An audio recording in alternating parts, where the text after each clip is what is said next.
કે પોતે જ પોતાને એક જુદી વ્યક્તિ કરીને બતાડ્યું છે. પોતાની જે વિભૂતિઓ જયારે બતાડી ને ત્યારે કૃષ્ણ ભગવાને એવું કહ્યું કે ભાઈ રુદ્રોમાં શંકર હું છું, આદિત્યોમાં વિષ્ણુ હું છું, અને જે વિષ્ણુ વંશ યાદવ કુળ એમાં કે કૃષ્ણ હું છું. કૃષ્ણ ભગવાન પોતે એમ કે છે કે આમાં કૃષ્ણ હું છું, એટલે એ જે કહેવા વાળા એનાથી ઉપર છે, જુદા છે.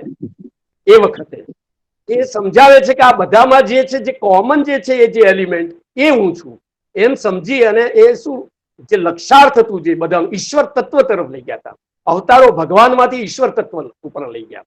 ભગવાન અને ઈશ્વર તત્વમાં ફરક એટલો છે કે ભગ એટલે ઐશ્વર્ય કહેવાય અને ઐશ્વર્યવાન હોય એને ભગવાન કહેવાય. જેમ સામાન્ય સંસારમાં કેવું હોય છે કે જે ધનવાન શબ્દ વાપરીએ છીએ તો એનો અર્થ એવો થાય છે કે એની જોડે ધન છે. આવા ધન હોય એવા ધનવાન હજારો હોઈ શકે, વિદ્વાન હજારો હોઈ શકે કે જેની જોડે વિદ્યા હોય, વિદ્યાવાન હોય એ વિદ્વાન કહેવાય. પણ વિદ્યા એલિમેન્ટ જુદું છે. ધન તત્વ તો એક જ હોય, ધનવાન હજાર હોય.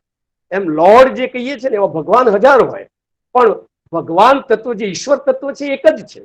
તો કૃષ્ણ ભગવાન એ વખતે બતાડે છે કે ભાઈ હું પણ આ પૈકી એ પૈકીનો છું. જેમ આદિત્યોમાં વિષ્ણુ છે, રુદ્રોમાં શંકર છે, એમ હું પણ જે આ વંશની અંદર મારા વિષ્ણુ વંશ જે છે એની અંદર હું કૃષ્ણ છું. એમ કરીને પોતાને અલગ રીતે બતાડીને પોતાનું એક બીજું રૂપ બતાડે છે કે જે શરીરથી જો તમે જોશો તો હું એ જુદું રૂપ છે, પણ એના બિયોન્ડ પણ મારું એક અસલ ઈશ્વર તત્વ છે. એ તત્વ તરફ જવું પડે. અત્યારે આપણે ઉપાસક કોઈ એવો ના હોય કે બિરલાનો હોય કે ટાટાનો હોય, એના ઉપાસક નથી. હા, એ વચ્ચે એને સમજવા માટે એને સ્વીકારી શકે કે ભાઈ અમારા ગોડ ફાધર છે અને એને ઉપાસે, પણ અલ્ટિમેટલી એ ઉપાસના તો ધનની કરે છે ને, ધનનો ઉપાસક છે ને. એમ વિદ્વાન હોય તો વિદ્વાનને આપણે નમસ્કાર કરીએ, એ બધું કરીએ. આમાં તો હજારો વિદ્વાનો હોય, આવા હજારો ગુરુઓ હોય. તો ગુરુઓના ભેદમાં ન પડ્યા સિવાય અને ઈશ્વરો જે જુદા જુદા છે નામ ને રૂપ વાળા, એમાં ન પડ્યા સિવાય પણ આપણે અસલ તત્વને સમજીને આ બધા પાપોથી બચી શકીએ છીએ. અને પાપોથી બચી શકીએ એટલું નહીં, પણ એ જે વાડાથી એટલે સમજાવીને આ લોકો શું ત્યાં સુધી લાવી શકે છે. કોઈ પણ વાળા એક ફોર્મ લઈ અને ત્યાં સુધી લાવે, પછી એ લોકો શું કે છે કે ભાઈ આ આપણો અભ્યાસનો અંત આવી ગયો. જેમ કે કોઈ ગ્રેજ્યુએશન હોય ત્યાં સુધીનું લેવલ આપી પછી એનો અંત લાવી દે છે. એથી આગળ જો જાય તો પોતાના વાડામાંથી એ છટકી જાય, પોતાની સ્કૂલમાંથી આગળ છટકી. એટલે એ આગળના પ્રશ્નો પછી બધાને સતાવતા હોય છે. ઇવન કોઈ પણ એક સંપ્રદાયમાં ગયેલો માણસ છેલ્લે પછી એને આ પ્રશ્નો સતાવતા હોય છે. એને એવું થાય કે શું આ કૃષ્ણને હું માનું છું તો શિવને માનનારા તો હજારો લાખો માણસો છે, તો શું એ ખોટા હશે? આવી બધી શંકાઓ થાય છે. શિવ ભક્તને એવી શંકા થાય છે કે હું ખોટા દેવ તો નથી પકડે ને, આવા કદાચ કૃષ્ણને પકડવા વાળા શું બધા ખોટા હશે? આ બધા પ્રશ્નો ગ્રેજ્યુએશન લેવલે આવે છે. પણ આ સંપ્રદાયો જે છે એની લક્ષ્ય શું હોય છે કે ભાઈ તું પેલા કૃષ્ણ સુધી તો પહોંચ, તું શિવ સુધી તો પહોંચ, તું શક્તિ સુધી તો પહોંચ, ગણપતિ સુધી તો પહોંચ, સૂર્ય સુધી તો પહોંચી જા. એ પહોંચ્યા પછી તારે આ પ્રશ્નો ઉભા થશે તો પછી બહુ વાર નહીં લાગે, પછી આ તું બહુ સારી રીતે સમજીશ. પણ દુર્ભાગ્ય એવું છે કે જે નાનો બાળક જે સ્કૂલમાં ભણે છે એ આ ભેદ આરામથી સમજે છે. અને સંસારમાં રહેલા માણસો પણ બધા સમજે છે કે આ મારા બાપા છે, મારે ફરજ ન પડાય કે બધા રામજીભાઈને જ ભજો, એવી ફરજ ના પડાય. મારે એમ કહેવાય કે ભાઈ બધા બાપાને ભજો. તો એને પગ એને લાગે, પણ રિસ્પેક્ટ બધાને અપાય કારણ કે એ પણ બાપા જ છે. એમ જો એ બુદ્ધિ જો આપણામાં આવી જાય તો આ દોષોથી બચીએ ને આપણી સાધના બહુ સરળ થાય અને આપણે અંતિમ તત્વ સુધી આપણને આરામથી લઈ શકે. હવે આપણે આજે એવો પ્રયાસ કરીએ કે જ્ઞાન પીરસ ક્યાં સુધી કરીએ. જ્ઞાન જે છે ગીતામાં છે, જ્ઞાન એ આપણું ટેક્સ્ટ બુક છે. હવે હજારો શાસ્ત્રો છે દુનિયામાં. હવે જ્યારે વિદ્યાર્થી ભણે છે અત્યારે 20 વર્ષ સુધી, તો એને વિદ્યાના હજારો શાસ્ત્રો ભણ્યો હોય છે, કેટલાય શાસ્ત્રો ભણ્યો હોય છે. એક સેમેસ્ટરમાં માની લો કે 10 વિષય કહીએ તો વર્ષમાં કદાચ 12 વિષય થાય અને 12 વિષયના તો 150 વિષય થાય. આટલા બધા શાસ્ત્રો ભણી અને છેવટે એ વિદ્યા જ ભણે છે. વિદ્યા એટલે પેટ ભરવા માટેની વિદ્યા જ ભણે છે. પણ એને એ ખબર નથી કે આટલા શાસ્ત્રો ભણ્યા અને આપણે 20 વર્ષ વેડફ્યા તો શું આપણે એક એવું શાસ્ત્ર ના ભણીએ કે જે આપણા બીજા પ્રકારના દુઃખો છે એટલે સમૃદ્ધિ સિવાયની જે શાંતિ નામનો જે આપણો સબ્જેક્ટ છે એને સ્પર્શતો હોય અને જીવનમાં ઇક્વલ ઇમ્પોર્ટન્સ છે. તમે એક બાજુ આખી વિદ્યા અને એક બાજુ એટલે અપરા વિદ્યા જેને કહેવાય, અને આ પરાવિદ્યા કહેવાય. આ પરાવિદ્યાને પણ આપણે ઇમ્પોર્ટન્સ આપીએ. શરૂઆતમાં ઋષિકાળમાં શું હતું, ત્યાં પ્રથા હતી આશ્રમોની. એટલે શરૂઆતથી જ જ્યારે માણસ જે બળવો દોડાવીને જનોઈ પહેરીને જ્યારે ત્યાં જતા, તો એમને બંને વિદ્યા શીખવાડવામાં આવતી કે ભાઈ પહેલા તું જીવન વિશેની વિદ્યાએ શીખ, વધતા તું એ વિદ્યા શીખ કે જેથી તારી ગૃહસ્થી, તારો પૈસાની કમાણી ચાલે. પણ અત્યારની પ્રથામાં શું થયું, અત્યારની પ્રથામાં જેનાથી પૈસો કમાઈ શકાય એવી વિદ્યાઓ જ માત્ર ભણાવવામાં આવે છે. જેમ કે એન્જિનિયરિંગ ભણાવવામાં આવે, મેડિકલ સાયન્સનું ભણાવવામાં આવે, કોઈ સીએ બનાવવામાં આવે. પણ એ બધા એનાથી શું, એ ભણીને છેવટે એનાથી શું અર્થોપાર્જન, અને અર્થોપાર્જન કરીને એને પ્રોસ્પેરિટી મળતી હોય છે. એટલે પ્રોસ્પેરિટી માટેનો પ્રયાસ અત્યારના આખા કોર્સમાં હોય છે શિક્ષણ પ્રથામાં. પણ એની સાથે જે પીસ જે કહેવાય, પીસ માટેનું કોઈ શાસ્ત્ર જ ભણાવવામાં નથી આવ્યું, એનું કોઈ ઇમ્પોર્ટન્સ કે વેઇટેજ જ આપવામાં નહીં આવ્યું. એટલે આદિકાળની જે ગુરુ પ્રણાલી હતી, ગુરુકુળની પ્રણાલી, એનાથી આ એક મિસિંગ પોઈન્ટ છે. એટલે અત્યારની આ સમયની એક એવી નીડ બની જાય છે કે માણસ આટલા શાસ્ત્રો ભણ્યા છે તો ભેગા ભેગું એક આ શાસ્ત્ર ભણી લે. ધર્મશાસ્ત્ર કહો કે અધ્યાત્મ શાસ્ત્ર કહો, એ ભણી લે જે આપણા શાસ્ત્રો છે. હવે સવાલ એ થાય કે એટલું ભણતા જો આપણને 20 વર્ષ થયા હોય તો શું આટલા બધા શાસ્ત્રોને ભણવામાં પાછા 20 વર્ષ ફાળવવાના? હવે એટલા બધા ઉપનિષદ હોય, વેદ હોય, પુરાણ હોય, સ્મૃતિ હોય, આ બધું જો ભણવા જાય તો એટલો ટાઈમ હવે શું, લર્નિંગ સ્ટેજ તો એક તો ખતમ થઈ ગયું હોય, લર્નિંગ સ્ટેજ જ ના હોય. અત્યારે મેમરી માણસની કામ ના કરે. 20 વર્ષ પછી એનું લર્નિંગમાંથી અર્નિંગ સ્ટેજ આવી જાય, મેમરી હોય નહીં, અને અત્યારે કે શાસ્ત્રો ભણવાના. તો ભગવાને એક એવી દયા કરી, એવી ગીતા એક એવી ટેક્સ્ટ બુક આપી દીધી કે જેની અંદર બધા શાસ્ત્રો ભણ્યા સિવાય એક જ ટેક્સ્ટ બુક ભણે, માત્ર એનું માત્ર એક જ ટેક્સ્ટ બુક ભણે અને બધા સબ્જેક્ટ આવી જાય. કર્મના શાસ્ત્રો આવી જાય, ધર્મના શાસ્ત્રો આવી જાય, અધ્યાત્મના શાસ્ત્રો આવી જાય. અને એ જે આપણને જે સુખ, શાંતિ, આનંદ અને પ્રેમ, એ જે મેળવવાનું જે જીવનમાં બાકી છે, બધું આનો સહારો કરીને માણસ મેળવી શકે. એટલા ઉદ્દેશ્યથી જ આપણે ગીતાને જ એક સિલેક્ટ કરી છે. બધા પાઠ્યપુસ્તકો ના ભણી શકાય. એટલે આપણે આ વિષયમાં આપણે જેમ બીજા બધા પાઠ્યપુસ્તકો હતા એવું એ જે વિદ્યાના હતા, આ પરાવિદ્યાનું શાસ્ત્ર છે, એને પકડી અને એનો અભ્યાસ, એ સાયન્સ છે, એનો અભ્યાસ કરી અને આપણા જે ટોટલ જે દુઃખો છે, ટોટલ દુઃખોનું બધા શાસ્ત્રોએ એનાલિસિસ કર્યું છે કે મનુષ્યમાં ટોટલ જે દુઃખો હોય એનું એનાલિસિસ કરીએ જે કે ભાઈ 100% દુઃખો છે, તો એવું નક્કી કર્યું છે કે ભાઈ 33% દુઃખો તો ભૌતિક હોય, 33% દુઃખો દૈવિક હોય છે, અને 33% દુઃખો જે હોય છે આધ્યાત્મિક દુઃખો હોય છે. તો એ કે એમાં જ્ઞાન કેવી રીતે મદદરૂપ થઈ શકે? તો જે આ ટેક્સ્ટ બુક છે આપણી, આ ટેક્સ્ટ બુક એ શું કરશે, એ દુઃખો ઉપર જ ફોકસ કરે છે. તો તમે બધું મેળવ્યું, બધું ખરું, પણ જો તમને દુઃખ થાય છે, તમને શોક થાય છે, તમને ભય સતાવે છે, તમને ચિંતાઓ થાય છે, તમને બધી શંકાઓ થાય છે, હું કોણ છું, આ જગત શું છે, કેવી રીતે જન્મ્યું, એનો રચયિતા કોણ, આવા બધા જો ક્વેશ્ચનો જો ખરેખર તમને ઉઠતા ના હોય તો ગીતાની કોઈ જરૂર નથી. કોઈ દુઃખ થતું ના હોય, ચિંતા ના થતી હોય, ભય ના લાગતું હોય, એને તો અહીં સાંભળીને ટાઈમ બગાડવાની કોઈ જરૂર નથી. પણ જો વ્યક્તિ એમ ફીલ કરે કે ના ના સાલું, મને ચિંતા તો થાય છે, મને ભય લાગે છે, મારામાં બધા ડાઉટ્સ છે, ખરેખર ધર્મ શું છે, ભગવાન શું છે, જગત શું છે, જીવ શું છે, આ બધા ક્વેશ્ચનો છે મારી જોડે, અને હું 100% સદાકાળ સુખમાં નથી રહેતો, તો એને આ શાસ્ત્રને અડવું જ જોઈએ. એ શાસ્ત્રનું જ્ઞાન એને શું કરશે? પહેલા તો એના જે 33% જે દુઃખો છે, આધ્યાત્મિક દુઃખો, કે જે પોતાના મનથી જ ઊભા કરેલા છે, એ આધ્યાત્મિક દુઃખો છે દૂર થઈ જશે. હવે 3 પ્રકારના દુઃખો, જેમ 3 રોગ હોય તો 3ની દવા જુદી જુદી હોય છે. જેમ કોઈને એસિડિટી હોય અને ડાયાબિટીસ હોય કે બીપી હોય, તો એવું નથી બનતું કે બીપીની દવા લઈને બધા રોગો મટી જાય, કે એસિડિટીની દવા લઈને બધા રોગો મટી જાય. એને બધા રોગો માટે બધી દવા લેવી પડે. હવે ટોટલ દુઃખો નક્કી કરી દીધા છે.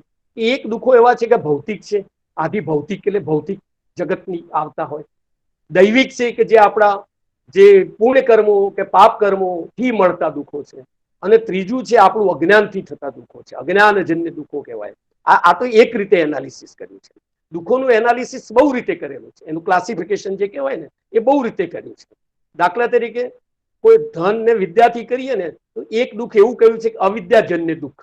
તો અવિદ્યાજન્ય દુઃખ એટલે શું? કે દાખલા તરીકે આપણે મોટરસાયકલ લઈને ગયા હોય અને આપણને ખબર ના પડે કે આમાં પેટ્રોલ જાય છે કે એની વિદ્યા નથી, એટલે આપણે ત્યાં દુઃખી થતા હોઈએ છીએ. પણ જો એ વિદ્યા હોય કે ભાઈ આ રીતે ગાડી ચાલે ને આમ થાય તો એ દુઃખ આપણને નહીં સતાવે. તો અડધા દુઃખો વિદ્યા લેવાથી ખતમ થઈ જતા હોય છે.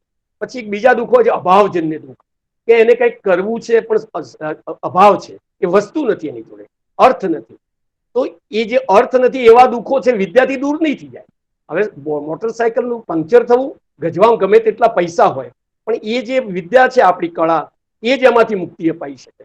પણ પછી કોઈ બાજુની લારીમાંથી માની લો કે કોઈ વસ્તુ ખરીદવી હોય તો પછી ત્યાં વિદ્યા કામ નહીં લાગે, કારણ કે એ અભાવજન્ય દુઃખ છે. તમારે લેવું છે, ઈચ્છા છે, પણ એ જે દુઃખ છે એને કયું મટાડી શકે? માત્ર ભાવ, કોઈ વસ્તુ કે પદાર્થ, લક્ષ્મી હોય એ દુઃખ મટાડી શકે. એવો અમુક દુઃખો અશક્તિજન્ય હોય છે, કે અશક્તિના લીધે થતા દુઃખો હોય. એ એવા બીજા દુઃખો છે અજ્ઞાનજન્ય દુઃખો, કે આપણામાં અજ્ઞાન છે એટલે દુઃખો સતાવે છે, એને અજ્ઞાનજન્ય દુઃખો કહ્યા છે. અને બીજા શું? નફરતજન્ય, એટલે પ્રેમનો અભાવ હોય એટલે દુઃખો પ્રગટ થતા હોય છે.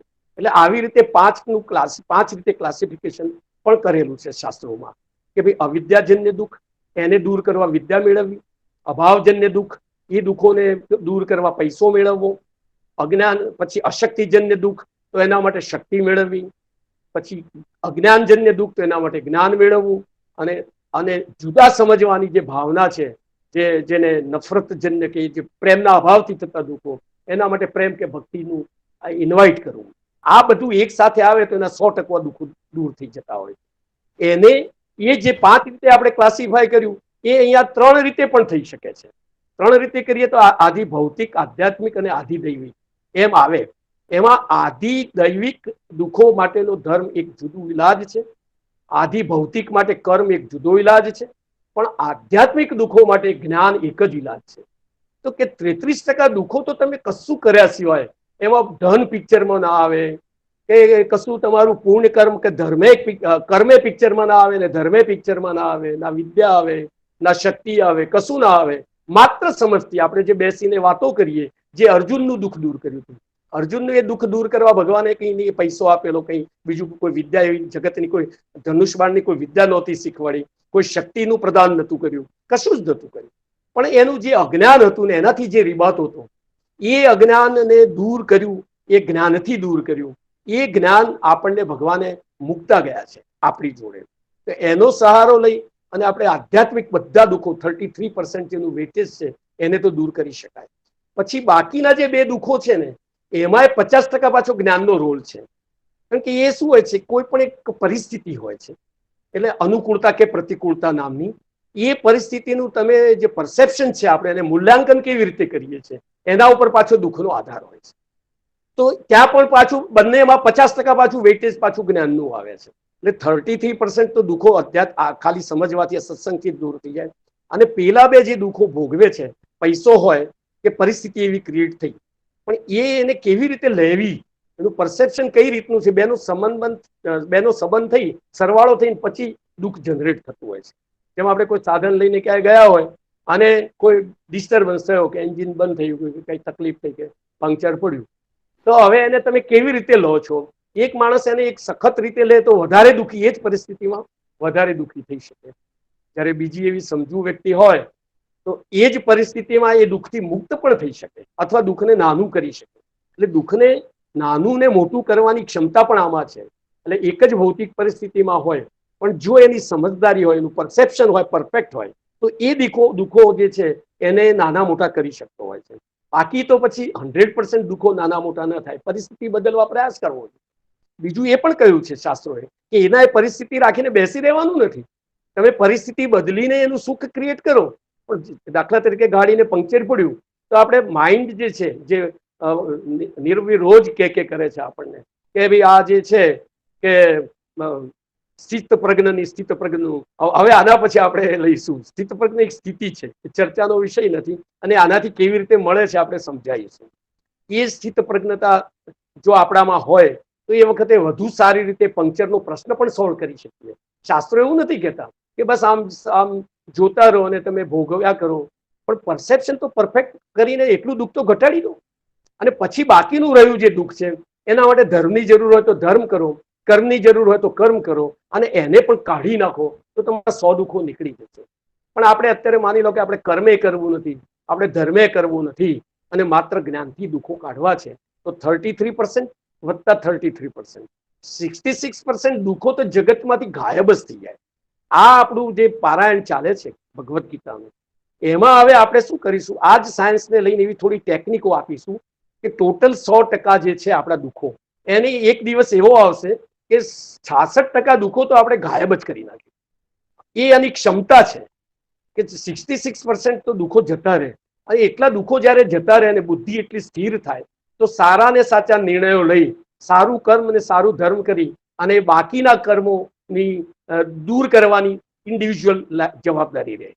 હવે જે આ કર્મોને દૂર કરવા માટે શું થાય કે જ્યારે આધ્યાત્મિક જ્ઞાન મેળવવું હોય તો એ ગુરુની શરણમાં જવું પડતું હોય છે. દૈવી દુઃખો દૂર કરવા હોય તો દેવોની શરણમાં જવું જ પડે, અને ભૌતિક દુઃખો દૂર કરવા હોય તો આપણે આ જે પિતૃઓ એટલે માતા પિતાની શરણમાં જવું પડે, કારણ કે ભૌતિક ધનના દાતા આપણા એ હોય છે. હવે આ જે પિતૃઓ છે કે દેવો છે, ગીતામાં ઉલ્લેખ છે એટલે કહું છું, ગીતામાં પિતૃઓનો ઉલ્લેખ છે, પછી ગીતામાં દેવોનો પણ ઉલ્લેખ ભગવાને કર્યો છે. એમને એમ કહ્યું કે તમે મનુષ્યો, હે મનુષ્યો, તમે યજ્ઞ કરીને દેવોને રીઝવો, દેવો તમને રીઝવે, અને પરસ્પર એકબીજાને રીઝીને તમે બંને પોતાનું કલ્યાણ કરો. એટલે એમને પરમિટ કર્યું છે કે પણ આ જેને માની લો કે દૈવી સુખ જોઈતું હોય તો એ અનુષ્ઠાનો એ ધર્મની અંતર્ગત જ છે, એ બહાર નથી. પછી કૃષ્ણ ભગવાને એ પણ કહ્યું છે કે ભાઈ તારે કોઈ મૂંઝવણો હોય, આવા પ્રશ્નો હોય તો તું જે છે કોઈ જ્ઞાની પુરુષની શરણમાં જઈ અને પ્રણામ કરી તું પ્રશ્નો પૂછી લે અને એમાંથી તું મુક્ત થાય. ભગવાને એમ નથી કહ્યું કે આ પણ હું કરી દઈશ, નહીતર એ કહેવાની જરૂર ના પડી હોત કે ભાઈ તું જ્ઞાની પુરુષની શરણમાં જે પ્રશ્નો પૂછીને તું દૂર કર, કે ભાઈ અહીંયા તું દેવોને રીઝવી અને તારા જે આ દુઃખોને દૂર કર. એટલે ભગવાન એન્ડોર્સ કરે છે આ 3 વસ્તુને કે ભાઈ આધ્યાત્મિક ગુરુ હું તારો છું, તારા 66% દુઃખો દૂર કરી દઈશ, પણ બીજા દુઃખોને જો તારે કરવો હોય તો આની શરણ લેજે. એટલે ભગવાન શું કહેવા માંગે છે કે જો આ પૃથ્વીલોક ઉપર ઉત્કૃષ્ટ ફોર્મ હોય, જે સરસ ભગવાનની નજીક, એકદમ ભગવાનની નજીક, નેક્સ્ટ ટુ ગોડ વાળા, તો 3 રૂપ છે. નેક્સ્ટ ટુ ગોડ એટલે આપણા માતા પિતા એક નેક્સ્ટ ટુ ગોડ છે, આપણા ગુરુઓ પણ નેક્સ્ટ ટુ ગોડ છે, અને દેવી દેવતાઓ પણ નેક્સ્ટ ટુ ગોડ છે. હવે દેવી દેવતાઓને કોઈ દેવો કહે છે, ઇંગ્લિશમાં કોઈ ડેમી ગોડ કહે છે, એને પછી નાનો ગોડનો જી વાપરીને કે અસલ ગોડને મોટો જી વાપરે છે. પછી એને કોઈ લોર્ડ કહે છે, ભગવાનો એટલે Lord, Lord Krishna, Lord Ram, Lord Shiv, અને ઉપરને ગોડ કહે છે. આ બધા અલગ અલગ રીતે આપીને ક્લાસિફાય કર્યું છે કે દેવોની એક કક્ષા છે એઝ ગુડ એઝ ગોડ છે. પણ ગોડ તો તત્વ એક જ છે, એ તો 1000 હોઈ શકે નહીં, કોઈ દિવસ ઈશ્વર 2 હોઈ શકે નહીં. એ અને કોઈ પણ સિસ્ટમમાં તમે જુઓ ને કે જે ફિલોસોફીમાં એવું છે, અધ્યાત્મ તત્વજ્ઞાનમાં, તો એ લોકોએ બતાડ્યું છે કે એને પરફેક્ટ સમજવા માટે શરૂઆતમાં એવું બતાડવામાં કોશિશ કરી છે કે 2 તત્વો છે, કોઈએ કયા 3 તત્વો છે, કોઈએ કયા 4 તત્વો છે, કોઈએ 5 તત્વો. એ તમે એને ગમે તે કહી શકો છો, પણ એનો અર્થ એવો નથી કે એટલા તત્વો છે, કારણ કે અંતે તો સાચો જવાબ તો એક જ તત્વ છે. એટલે બધી વ્યાખ્યાઓ થઈ શકે. એમ અવતારોમાં દરેક શાસ્ત્રો એકથી એક ડિફર થતું હોય છે. કોઈ ઠેકાણે કહ્યું કે 10 અવતાર છે, કોઈ ઠેકાણે કહ્યું 24 અવતાર છે. કૃષ્ણ ભગવાને બધું બતાડી દીધું છે કે બધા જ્યાં જ્યાં જે છે તેજ અંશ છે, દિવ્યતા છે, એ બધા મારા અવતાર છે, અને પછી કહ્યું બધા જીવો એ મારા અંશ છે. એમ કરીને ભગવાને એની વ્યાપકતા બતાડી છે. એ બધી સંખ્યાઓમાં પડવાથી કશું પાંડિત્ય સિવાય કઈ મળવાનું નથી. એમાં કોઈ દિવસ મુક્તિ ના મળે કે ભાઈ કર્મોના પ્રકાર આટલા અને ક્રિયમાણ કર્મ એટલે આ, એ બધું મેળવવાથી ખાલી એક સબ્જેક્ટની જે હોય ને એ આવે, પણ આપણને મુક્ત ના કરી શકે. મુક્ત તો યુક્તિ કરી શકે. એટલે હવે આપણે શું કરીશું, એક પછી એક યુક્તિ છે, ડિવાઇસ, એક ડિવાઇસ બનાવીશું, યુક્તિ બનાવીશું. અને ભગવાને એ જ પ્રયાસ કર્યો હતો. આ જે કર્મયોગની થિયરી છે એક યુક્તિ છે. એ યુક્તિથી કેવી રીતે મુક્તિ મળે, યુક્તિથી જ મુક્તિ મળે, તો એ બધી યુક્તિઓ બતાડી છે. તો આમાં જે કહ્યું કે ડિસ્ટિંક્શન માર્ક તો તમારે આમાં 66% તો આવી જ જશે એમ જ, કશું કર્યા સિવાય. 33% દુઃખો માટે તમે કર્મ ધર્મમાં એટેન્ટિવ રહેજો, બાકીનું તો બધું તમે ખાલી બેઠા બેઠા ગીતાનું અધ્યયન કરીને જીવનને 66% તો સમૃદ્ધ કરી શકો છો. અને એમાં કોઈ સાવ જીરો તો હોય નહીં, કર્મના સુખમાં અને ધર્મના સુખમાં કોઈ જીરો તો હોય નહીં. કે ઓવરઓલ તો એને ડિસ્ટિંક્શન મળી જ જાય લાઈફમાં, પણ જો આ સબ્જેક્ટને અડે જ નહીં અને ગમે તેટલી કોશિશ કરે તો એને 33% જ મળે, 35 માર્કે પાસ ના થાય. ઉલટું છે, જો અધ્યાત્મ શાસ્ત્રને છોડ્યું તો કોઈને 35% માર્ક પણ મળવાના નથી, એને એ ફેલ જ જવાનો છે. પણ જો આ શાસ્ત્રને પકડ્યું તો એને મિનિમમ ડિસ્ટિંક્શન તો પોસિબલ છે. એ 33%માં જ કદાચ નપાસ હોય, એમાંય કંઈક તો હોય, તો એનું જીવન સફળ થશે. એ આ એક ગીતાનું એક મહાત્મય આપણે બતાવ્યું.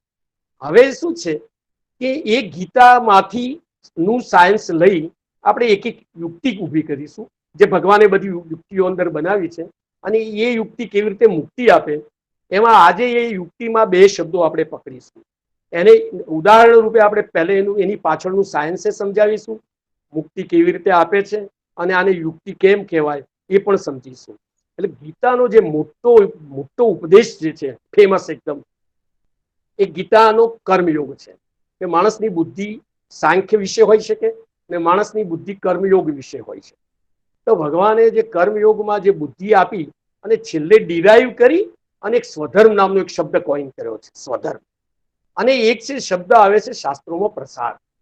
તો સ્વધર્મ અને પ્રસાદ આ બે શબ્દો શાસ્ત્રોના નથી લાગતા આમાં આધ્યાત્મિક, પણ એ એક ડિવાઇસ બનાવી ભગવાને કે જો તમે જીવનમાં સ્વધર્મ અને પ્રસાદ તત્વને સમજો તો તમારું જીવન આજથી જ શરૂ થઈ જાય.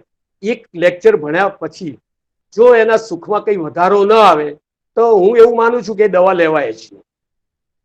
વિજ્ઞાનમાં કોઈ થોડો આની 2 આની 4 આની ફરક પડતો હોય, આપણે 10 લેક્ચર લઈએ તો એને 4 આની સીધો જ ફરક પડી જવો જોઈએ એના લાઈફમાં, એનું હેપીનેસ વધી જવું જોઈએ, તો જ એ સાચું કહેવાય. એવી એક યુક્તિ આપણને ભગવાને બતાડી છે. સ્વધર્મ અને પ્રસાદ નામનો શબ્દ કહ્યું. સ્વધર્મ શબ્દથી ભગવાન એવું કહેવા માંગે છે કે જો બધું કર્મોનું તત્વજ્ઞાન બધું સમજીને બધું તું યાદ રાખીશ કે વિકર્મ હોય છે, અકર્મ હોય છે, વિકર્મ હોય છે, કામ્ય કર્મ હોય છે, કર્તવ્ય કર્મ હોય છે, નિષ્કામ કર્મ હોય છે. હવે આ બધું સાયન્સ દરેક માણસે ભણવાની ક્યાં જરૂર છે? એ કે છે બધા વિજ્ઞાન ભણશો નહીં, બધા વિજ્ઞાન ભણવાની જરૂર નથી. આપણે સ્કૂટી ચલાવી હોય તો એનું સાયન્સ બધાએ ભણવાની જરૂર. આપણે મોબાઈલ વાપરીએ જ છીએ, બધાને મોબાઈલનું સાયન્સ ક્યાં જાણે છે? પણ એ બધા લોકો એનો એન્જોય કરે છે. આ વોટ્સએપ કે આ જે સર્વિસીસ છે બધા લોકો એન્જોય કરે છે, એ ફોન પણ કરે છે, વાતચીતો કરે છે, બધું એન્જોય કરે છે એને જાણ્યા સિવાય. તો કે તમે એ પાર્ટ છે ને એ વિજ્ઞાનીઓ માટે છોડી દો, એ પંડિતો માટે છોડી દો. હવે પંડિત બનવું છે કે તમારે જ્ઞાની બનીને મુક્ત થઈ જવું છે? તો સારો રસ્તો એ છે, કોઈને ભણાવવું હોય તો પાંડિત્ય જોઈએ, કારણ કે ગુરુનું એક લક્ષણ હોય છે કે ગુરુ માત્ર બ્રહ્મનિષ્ઠ હોય ને તો બોધ નથી આપી શકતો. બ્રહ્મનિષ્ઠ હોય પણ જો તરતથી સિદ્ધ કરવાનું સામર્થ્ય ના હોય, શ્રોત્રિય ના હોય, તો એ ગુરુ તરીકે એસ્ટાબ્લિશને બોધ આપવા માટે લાયક નથી. એ લાયકાત મેળવવા માટે પાંડિત્યની જરૂર છે. પણ જો માત્ર પાંડિત્ય હોય તો પણ એ એલિજિબલ નથી કોઈને બોધ આપવામાં, કારણ કે એની કોઈ અનુભૂતિ નથી. એકલી અનુભૂતિ એ નકામી છે, એકલું પાંડિત્ય એ નકામું છે. પણ એ ક્યારે કે જ્યારે બોધ આપવો હોય તો. બાકી જો બોધ આપવો જ નથી ને જીવનમાં આપણે સીધા મુક્ત જ થઈ જવું હોય તો શ્રોત્રિય પાર્ટમાં જવાની જ જરૂર નથી. એ સાયન્સને કોઈ ભણવાની જ જરૂર નથી. કેમ કે તમે જો સીધી આ 2 જ વસ્તુને કોઈ સ્વધર્મ શબ્દને પકડી લે તો એમાં કેટલું બધું તત્વજ્ઞાન આવી જાય છે. સ્વધર્મ શબ્દમાં આ કર્મોના પ્રકાર ને એ બધું જાણ્યા સિવાય એટલું જ કહેવામાં આવ્યું કે ભાઈ સ્વધર્મ એટલે એવું કર્મ કે જે આવી પડેલું છે, જે તું જે પરિસ્થિતિમાં છે અને તારા કર્મો જે આવી પડ્યા છે એ કર્મોને તું સરસ રીતે કર, બસ બીજું બધું તું વિચારીશ નહીં. એ કર્મોને તું સરસ રીતે કર.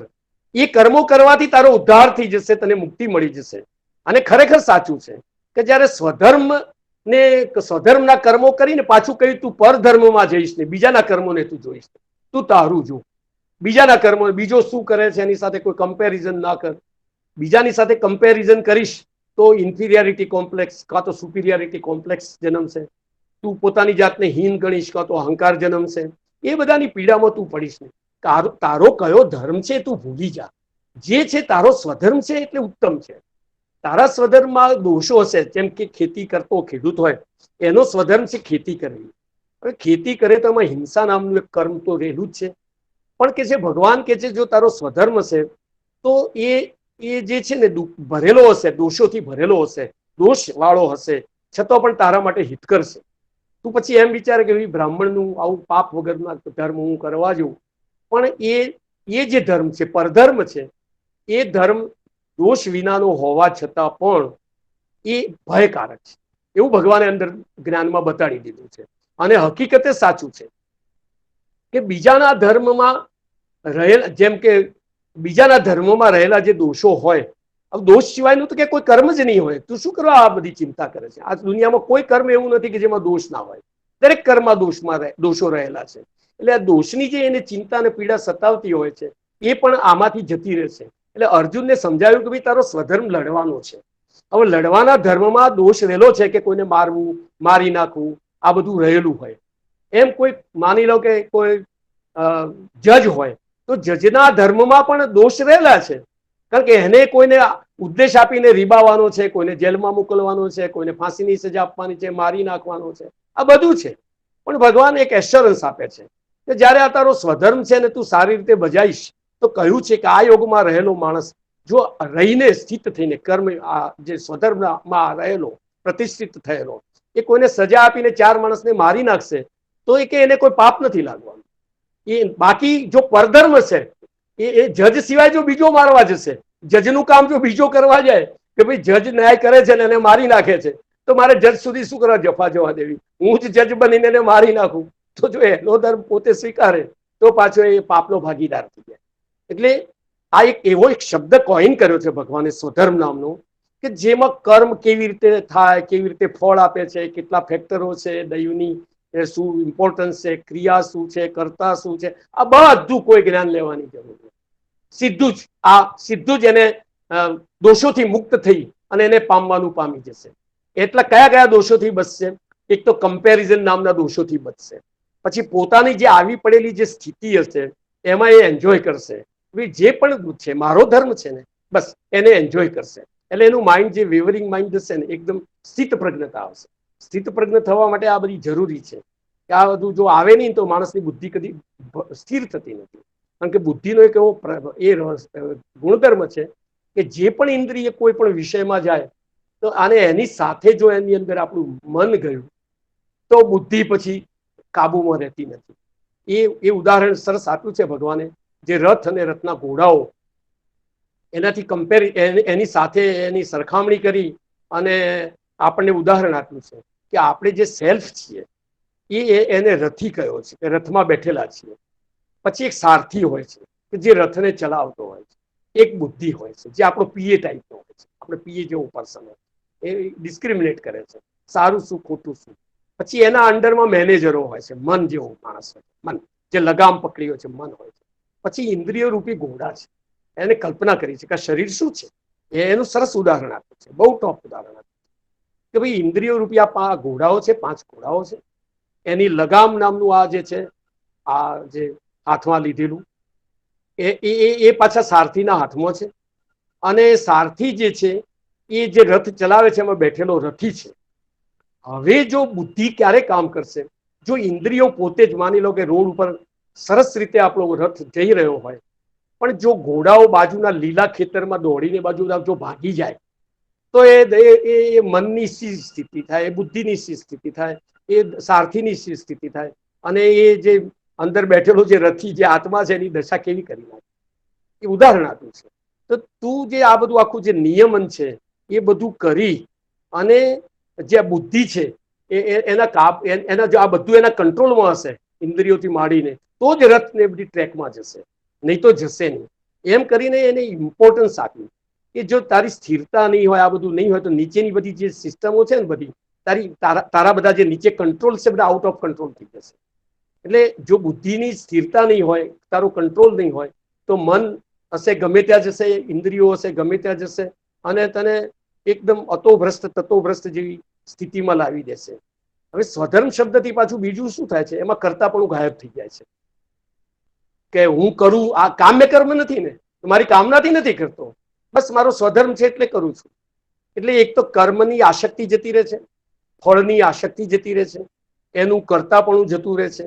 એટલે એ એકદમ એટલી બધી સરસ સ્થિતિ પહોંચાડી દે છે કે માણસ બસ કે મારો સ્વધર્મ છે એને બજાવવું, એવી એક યુક્તિ કરી લે તો આ બધું જ્ઞાન એને બધું એને સમજવું જ ના પડે. એવી જ બીજી વાત એમને કહી છે પ્રસાદ, એટલે ફળ. ફળ શબ્દ નહીં વાપર્યો, કર્મ નહીં વાપર્યો, પણ સીધો એને સ્વધર્મ નામનો શબ્દ આપીને એ યુક્તિ બતાડી દીધી. એવી બીજી જે વસ્તુ છે ને એવો એક પ્રસાદ નામનો શબ્દ આપ્યો કે જે તમને ફળ મળે છે એ પ્રભુનો પ્રસાદ છે. કારણ કે એ જે પ્રસાદ છે તો પ્રસાદની એક કન્ડિશન હોય છે કે તમને જે મળે તે અને જેટલો મળે તે, એમાં તમે કોઈ કોમેન્ટ ના કરી શકો. આપણે કોઈના ત્યાં ગયા અને સિંગદાણા આપે તો એમ ના કહેવાય ભાઈ સિંગદાણા કેમ આપ્યા, અને એ ક્વેશ્ચન ના કરે કેમ આટલા સિંગદાણા આપ્યા. એનું નામ પ્રસાદ. તમને જે ભગવાને આપેલું છે એમાં જો તમે ક્વેશ્ચન કરો કે મને આ જ ગાડી કેમ આપી અને આટલી જ ગાડીઓ કેમ આપી, તો તમે એને પ્રસાદ નથી સમજતા. તમે એને વસ્તુ ખોરાક સમજો છો, ભોજન સમજો છો, ભોગનો પદાર્થ સમજો છો. એનો ઉપયોગ નહીં થાય, એ ઉપભોગ કરાવશે. આ જમવું એ પાપ, પોતાના માટે રાંધીને ખાવું એ પાપ છે. પણ જેને ભગવાનને ધરાયેલું હોય કે ભગવાનનું છે એવું માનવું એ ભગવાનને ધરાયું કહેવાય. ભગવાનનું છે એમ માની અને આ એનો પ્રસાદ છે એમ સમજીને જો આરોગો ને તો તમને પ્રસન્નતા આપે. કારણ કે સંસ્કૃતમાં પ્રસાદ શબ્દનો અર્થ પ્રસન્નતા થાય છે. પ્રસાદ એ સર્વ દુઃખાનામ એમ કરીને આવે છે. એનો અર્થ એવો થાય છે કે પ્રસાદ એટલે શું? તો પ્રસાદ એટલે પ્રસન્નતા. એ પ્રસન્નતા જો જીવનમાં લાવવી હોય તો જે ભગવાને આપણને આપ્યું છે એને પ્રસાદ રૂપે માનવું, અને જે ફળ મળે એ પ્રસાદ છે.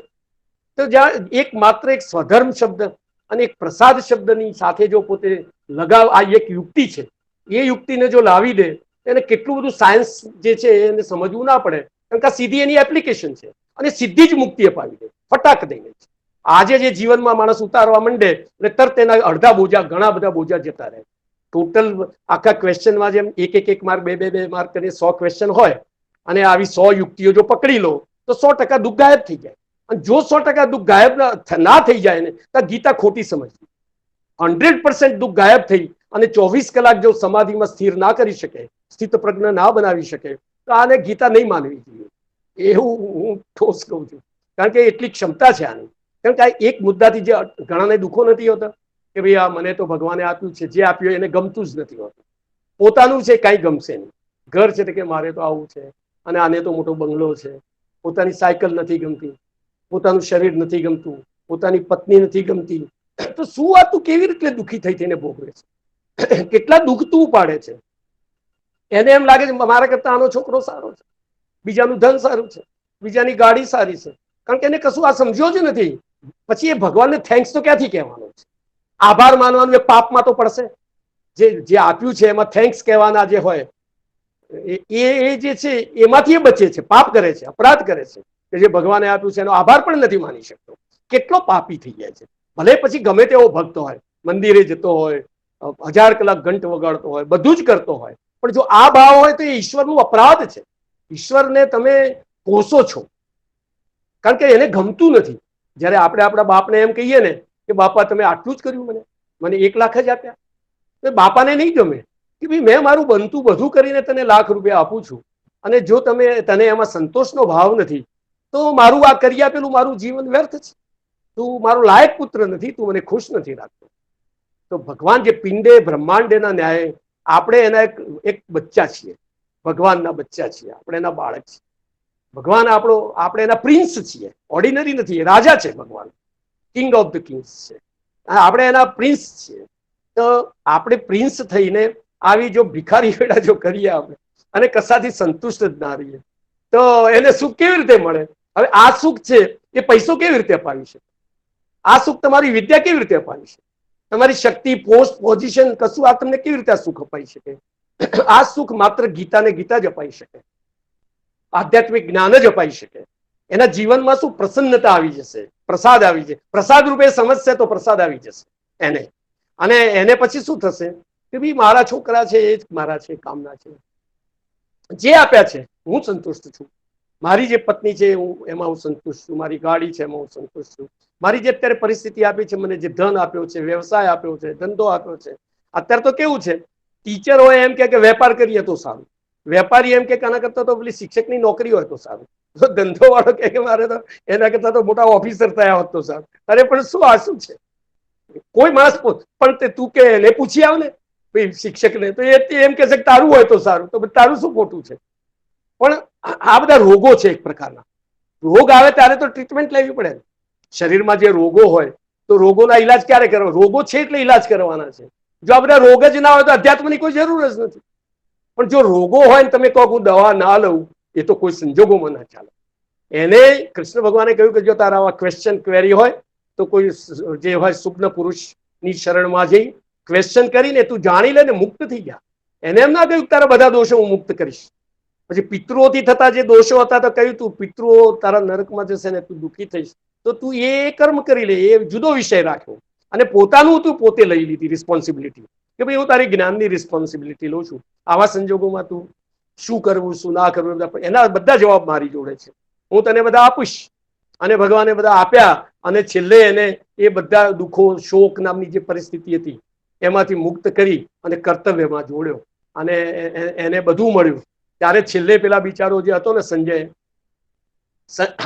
ખરેખર તો દુઃખ ને ભગવાન સુધી એને પહોંચાડી દીધો. અર્જુનને ભગવાને પોતા સુધી, પોતાની સ્ટેટ સુધી, મારા રૂપ કેમ તને, મારું રૂપ તને મળશે ત્યાં સુધી એને લઈ ગયા ભગવાન, તું મને પામીશ, એટલું બધું સુપ્રીમ સ્ટેજ પહોંચાડ્યું.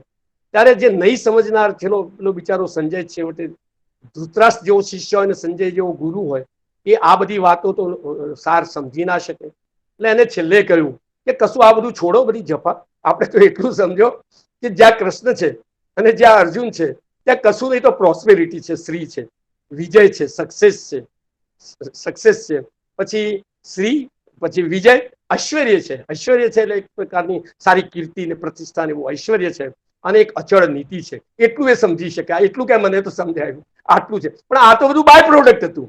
જો તમે સુપ્રીમ અધ્યાત્મને સમજતા હોય અને જો તમે ઉપાસક, તમે જો જ્ઞાનના ઉપાસક બની ગયા કે પ્રેમના કે આનંદના કે પરમાનંદના કે શાંતિના ઉપાસક બની ગયા, આ તો બધી બાય પ્રોડક્ટ છે. આ તો કેટલા 33% આવે છે. આનું ઇમ્પોર્ટન્સ કઈ રહેતું જ નથી. એ તો અનાયાસે મળી જવાનું છે. તો માણસે અત્યારે જે પૂરું જે એટેન્શન આપીને માણસ જે કર્મ સાથે કે આ વેઠ સાથે, હું એને કર્મ શબ્દ નથી કહેતો, વેઠ સાથે જોડાયેલો છે, એ વેઠિયા બનવાનું બંધ કરી માણસે આને થોડું ઇમ્પોર્ટન્સ આપવું જોઈએ. ગીતા જેવા શાસ્ત્રનું મનન કરવું જોઈએ, એને સ્વાધ્યાયન કરવું જોઈએ, અધ્યયન કરવું જોઈએ. સ્ટડી જેને કહે છે, સ્ટડી એટલે સ્વાધ્યાય, સ્વાધ્યાયન કરવું જોઈએ અને સાંભળવું જોઈએ. અને એના અર્થઘટનો એવા છે કે એ શું છે, કન્ડેન્સ ફોર્મમાં છે, કારણ કે પદ્ય ફોર્મમાં છે. એટલે એનો એક દોષ શું રહી ગયો છે કે પદ્ય ફોર્મમાં હોય એટલે એને એલાબોરેટ કરવા જાય ને એટલે એના જે આવી જાય ને એના જે મિનિંગ્સ છે ને બધા બદલાઈ જાય, મિસઇન્ટરપ્રિટેશન થઈ જતા હોય છે. અને હજારો પંડિતોએ હજારો રીતે બધા મિસઇન્ટરપ્રિટેશન કર્યા છે. એ લોકોને ઘાતક છે. તું કર્મ કરતો જા અને કશું આપણા હાથમાં નથી, જે છે બધું ભગવાનના હાથમાં છે. તો એક બીજો શું કહે છે કે main is the architect of his own Fortune. બીજો પાછો આવું કહે છે. પેલો ત્રીજો શંકામાં આવી ગયા છે વચ્ચે વાળો કે હારું આ સાચું, હું મારા ભાગ્યનો વિધાતા છું કે પછી આ તો ઠીક બધું દૈવ જ કરે છે, આમાં હું પિક્ચરમાં જ ભગવાનની મરજી વગર કશું નથી. તો ભગવાને આમાં એક્સપ્લેનેશન આપ્યું છે કે ભાઈ તું તારો 20% રોલ છે. જેમ આપણે આગળના ગયેલા એક લેક્ચરમાં આપણે બતાડ્યું હતું કે દેશ, કાળ, વસ્તુ, કર્તા, ક્રિયા અને દૈવ, આ 5 વસ્તુ ભેગું થઈને આ કામ થાય છે. તેમાં દૈવનો 20% રોલ હતો અને તમારું કર્તા તરીકે 20% રોલ હતો. બીજા બધા ફેક્ટર્સ છે. તો તમે એનો અર્થ એવો નથી કે તમે બિલકુલ નકાવો, તમે 20%માં તમે નહીં હોય તો એ ફળ નથી મળવાનું. તો તમે એમાં જોડાઓ, કરતા બનો, પણ 100% હું જ કરતા એવું કરતા પણ ન લાવો. એમાં દૈવનો ઇમ્પોર્ટન્સ છે, પણ માત્ર દૈવ જ છે એને ભાર આપી અને તમે નિષ્ક્રિય તમારે કરવાનું તમે બંધ ના કરી દો. તમારું કામ તમે કરો પણ પછી છોડી દો. એટલે પાછો સ્વધર્મ આવીને બેસી ગયો. ત્યાં તમે તમારું કર્મ કરો, બીજી બધી પંચાયત છોડો. તો સ્વધર્મ શબ્દ આવી ગયો તો ઓટોમેટિક આ વસ્તુ એને સમજાઈ ગઈ અને એ બધાથી બચી ગયો. અને દૈવ કરે છે પણ દૈવનો રોલ કેટલો 20% છે, સંજોગો જે કહેવાય. પણ એને ઓવરકમ કરી શકાય, એનો પ્રયાસ કરી શકાય, બધું કરી શકાય. એટલે ભગવાને તો જો એવું હોય ને માણસના હાથમાં કશું જ ના હોય ને તો આ શાસ્ત્રો ડિઝાઇન જ ના થાય. એને શું કરવા એવું કહેવું પડે કે ભાઈ સાચું બોલજો. એ તો કે સાચું બોલવું, પેલો જે જૂઠું બોલતો હોય ને એ શાસ્ત્રનો દુરુપયોગ કરે. તો ભાઈ જૂઠું બોલવું કે સાચું બોલવું એ તો બધું ભગવાનના હાથમાં છે. હવે આવી બેહુદી શાસ્ત્રની વાત કરી, એને પોતાની વસ્તુને પોતાની રીતે ઇન્ટરપ્રિટેશન કરી અને એને પાછું વાપરે, એ તો આ તો સત્યાનાશ કરી નાખે. શાસ્ત્રો મોટા ભાગે આ જ કરે છે. શાસ્ત્રો એક એવી બેધારી તલવાર છે કે જો એને ડોક્ટરનું જે નાઇફ હોય છે એ જે ઓપરેટ કરે છે ડોક્ટરનું નાઇફ હોય છે ને, એ કેવું હોય છે, એ with great care and tact operate કરે છે, એટલે જીવ બચાવે છે. પણ જો એની સાથેની જે ગ્રેટ કેર અને ટેક્ટ બે વસ્તુ જો જતી રહે તો શું થાય? માણસને મારી નાખે, એક નસ કપાઈ જાય, લકવો પડી જાય, કાં થઈ જાય.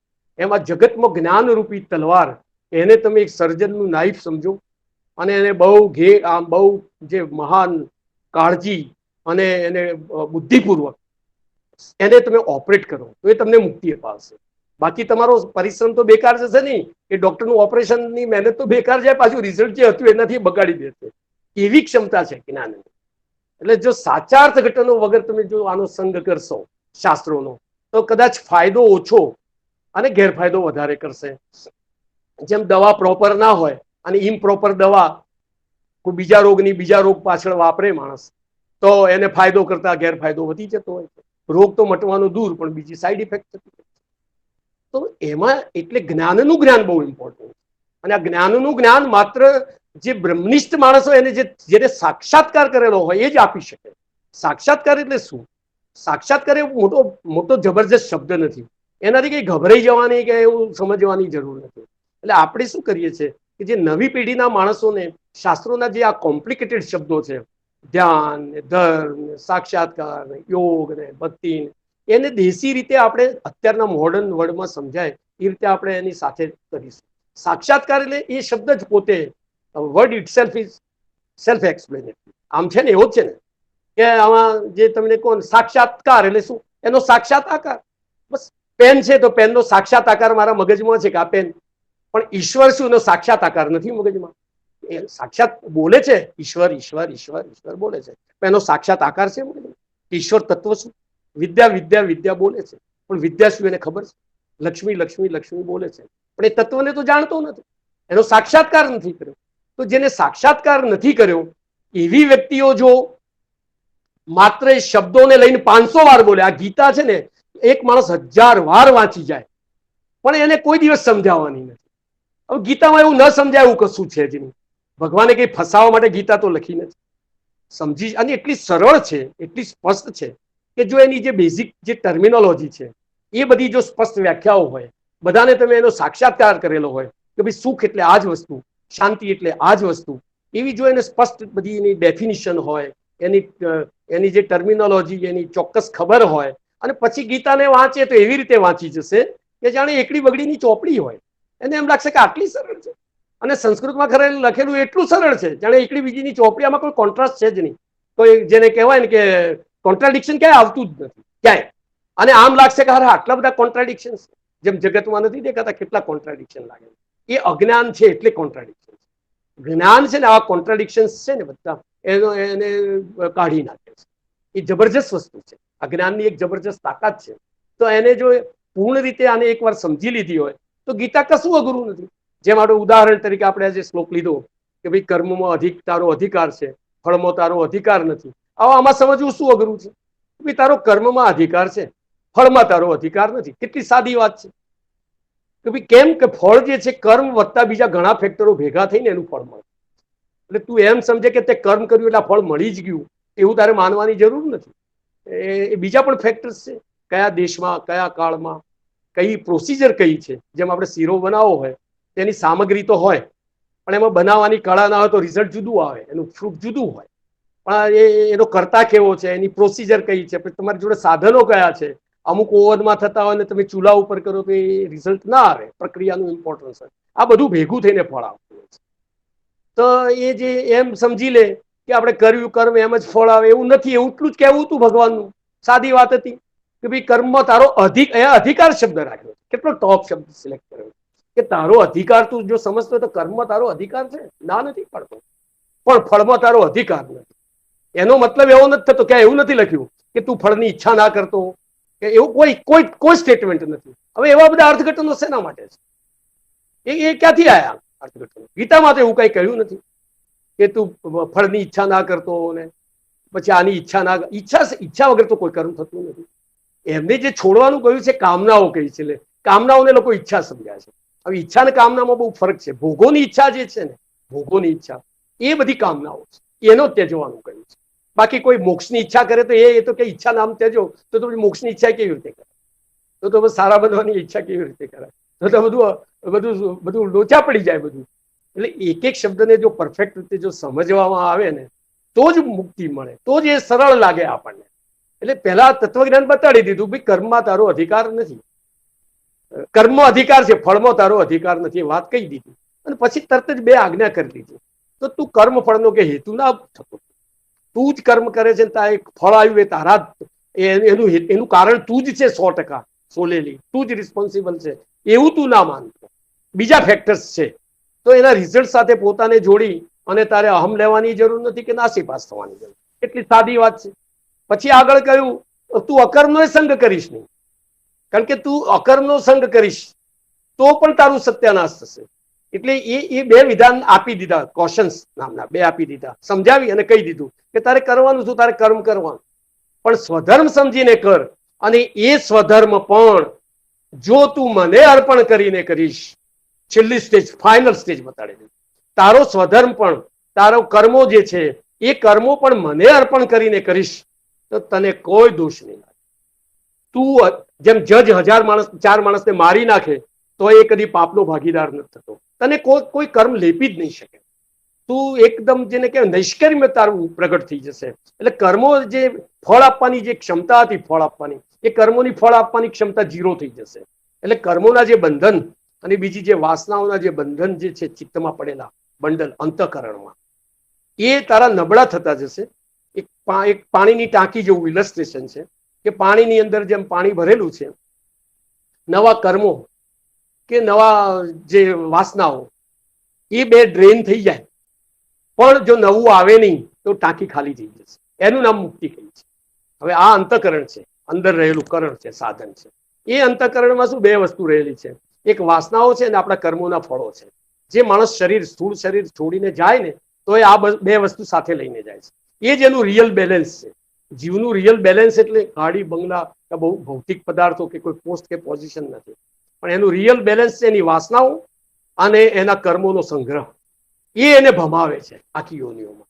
તો ભગવાન શું કહે છે કે તું, હું તને એવી કળા બતાડું કે તું જગતમાં કર્મ કરીને આ બેને ડ્રેન કરી શકે, ખાલી કરી શકે, પણ નવા તારા પ્રગટ ન થાય. એ ટેકનિક બતાડે છે કે ભાઈ તું શું એવું કરે કે જેથી નવા કર્મો તારા પ્રગટ ન થાય અને આ જૂના છે બધા ડ્રેન થઈ જાય. તો જો સ્વધર્મ તરીકે સ્વીકારે કે ભાઈ આ તો મારું આવી પડેલું કર્મ છે, તો એમાં કોઈ વિરોધ કે નિરોધ નહીં કરે કે હું તો આ કર્મ નહીં કરું, એ તો હું તો કર્મ નહીં કરું એવું કહીને પાછું નવું કર્મ ઊભું કરે, પણ એને કરી દેશે, એમાંથી નીકળી જશે. અને ફળ સાથે એની અપેક્ષા નહીં હોય તો એમાંથી નીકળી તો જશે, પણ એને ફળ એને બંધનનો હેતુ નહીં થાય. અને કદાચ જે ફળ મળ્યું આસક્તિ નહીં હોય, કરતાપણું નહીં હોય, અને જે ફળ મળ્યું એમાં એ પોતાના જીવનને ધન્ય માનશે, પ્રસાદ સમજશે અને એના જીવનમાં પ્રસન્નતા. બસ આવું આ એક ટેકનિક. આવી આપણે શું બધી ટેકનિકો જે એને કહેવાય ડિવાઇસીસ આપણે ઊભી કરીશું. જે પ્યોર સાયન્સ શીખ્યું છે આ એની એપ્લિકેશન છે, એ જ આપણને મુક્તિ અપાઈ શકે. એટલે બધાએ પેલું જ્ઞાન જાણવાનું જરૂરી ન રહે, એ આપણો પ્રયાસ છે. એવું છે.